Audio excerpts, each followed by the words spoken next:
Hi, my name is Francesca, and I need to get something off my chest. I never thought watching an old tape would change my life forever, but it did, and now I can't ever go back. But that's not the beginning of the story. Not really. So let me fill you in on everything. Growing up, I was a daddy's little girl. I never had the best relationship with my mom. She's always been so bossy. It's super annoying. Like, whenever I want to go out with my friends or even my cousins, she would always be so weird about it. Like, especially with my cousin Christine. She would always want Christine to come over to our house instead of letting me go visit my uncle and aunt's house. I don't really know why. But anyway, it caused a lot of arguments. Recently, Christine got a pool for her garden, and I so badly wanted to go and visit. I had bought a new swimsuit for the summer, which was totally cute, and I wanted to try it out and see what it was like, but my mom said no. I really didn't get it at all. She couldn't even give a good reason either. I just felt like she was trying to ruin my life, and I hated it. We argued, and she got really, really mad.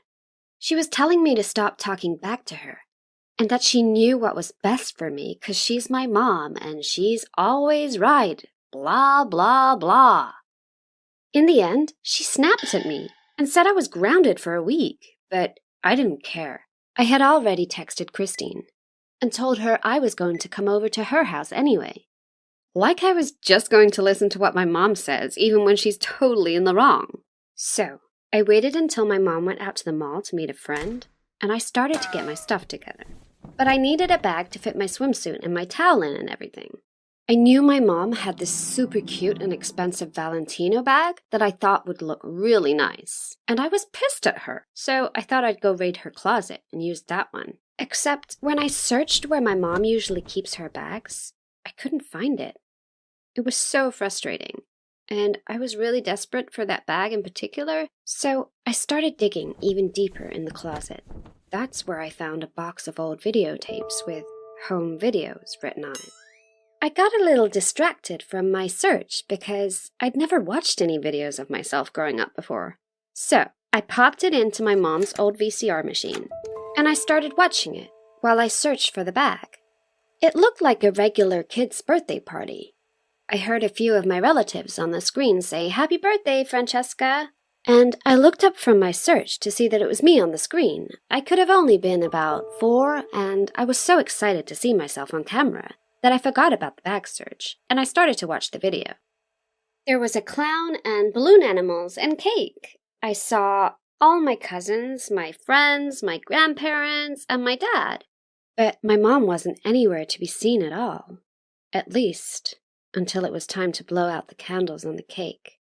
Then, I caught a glimpse of my mom's hair, but it wasn't clear where she was. I rewound the tape and watched it again more closely. It was my mom, all right. I could see her reflection in the mirror in the background. And, oh my God, my mom was kissing some random man! I couldn't believe it. It definitely wasn't my dad, as I could see him standing next to me while I was blowing out the candles on the cake. What the hell? I couldn't believe my mom would do this. I was so mad, and I had no idea what to do. I know I probably shouldn't have told anyone this, but I really needed to talk to someone. I texted my best friend Nicole, explaining everything that I'd seen. She agreed it was totally weird, and that I was right to be freaking out over it. After all, it looked like my mom was a cheater. As I texted Nicole, the birthday party on screen ended, and the tape changed to another family event. It was my grandparents' 40th anniversary party. I couldn't stop watching the tape. I needed to know if there was anything else my mom had been hiding from me. In the background of the video, I could see my mom sitting in between my dad and my uncle, my dad's brother. Everything seemed normal at first until at one point in the video, I saw my mom and my uncle smile at one another. Then he leaned in and whispered something in my mom's ear. My mom giggled and then left the table. A few seconds later, my uncle left the table and followed her in the same direction. It was all so bizarre.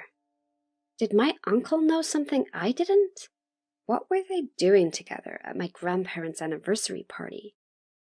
Did he know about my mom cheating on my dad? Hi, my name is Sophie. My son Noah has always made good, healthy choices, but his latest choice is tearing our family apart in every way possible, and I don't know what to do anymore. My husband Scott and I run a real estate business that makes, well, let's just say more than enough to survive. You would never know Noah came from money. He's a humble, sweet, intelligent kid, and that's why I was so shocked when he brought Lily home. Now, don't get me wrong. My son bringing home any girl was a moment I had been waiting for a long time. He's always been shy and quiet, but when I saw Lily step inside the house, it didn't make sense. This girl is gorgeous. I'm talking 1 million followers on Instagram gorgeous. Make Aphrodite jealous gorgeous. She stepped in the house wearing a t-shirt and you would have thought she had walked onto a movie set. I'm not saying my son isn't good enough for her. I just can't wrap my head around someone that gorgeous choosing my son on his intelligence and kindness alone. From the get-go, this girl just seemed wrong somehow. She was always polite to me, always helped out with dishes after dinner. She was always kind to Noah, and slowly I began to let my guard down. Maybe I had been too harsh to judge her based on her appearance. Maybe she did really love my son for who he was. Did that make me a bad mother? A bad person? All these thoughts and feelings of guilt were swirling around my head until I started to notice some changes in Lily's appearance. She started showing up around the house with her nails immaculately done. Her hair had highlights and blowouts. She literally looked like she had stepped right out of a hair commercial. Her clothes? Don't even get me started. Lily went from showing up to our house in thrift store t-shirts to wearing all the expensive brands. She even showed up in a dress I had looked at for myself months ago that cost $700. I couldn't believe my eyes. Where was she getting all this money?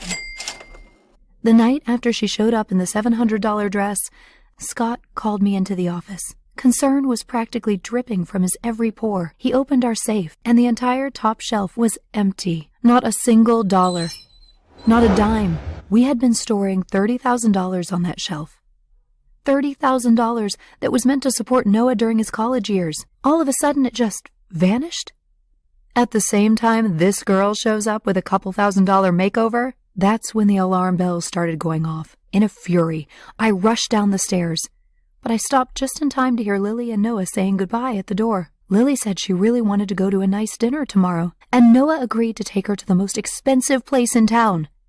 I couldn't believe what I was hearing. I had no choice but to confront Noah as soon as that girl left. I told him I couldn't believe he would steal from us. Tears welled in my little boy's eyes, and he said he didn't know how else to keep Lily around. The mix of emotions I felt was completely overwhelming. Torn between my son making the poor choice of stealing from us and the image of my poor son so desperate to please Lily that he'd practically pay her to be with him. I told Noah to return the money he hadn't used and that he truly had to think about how unhealthy his relationship was, how manipulative Lily was being. Noah lashed out at me. He told me he loved Lily, that he would do anything to keep her, and there was nothing I could do to keep them apart. I felt helpless. Noah wouldn't even talk to me for the next few days, but he's young. He couldn't see that Lily didn't really love him, and it hurt me to realize I was going to have to be the one to show him. About a week later, we had a family cookout. Lily showed up, looking immaculate, and that's when I noticed a brand new diamond ring on her hand and the latest iPhone. I couldn't do it anymore.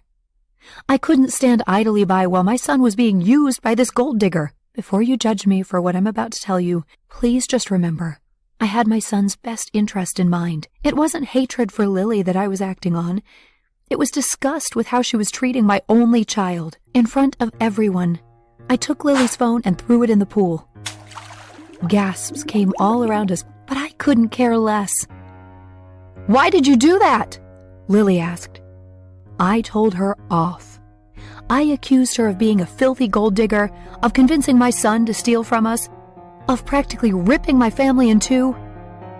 And Lily started crying. I wanted to feel bad, but I didn't. This girl was corrupting my son, using him.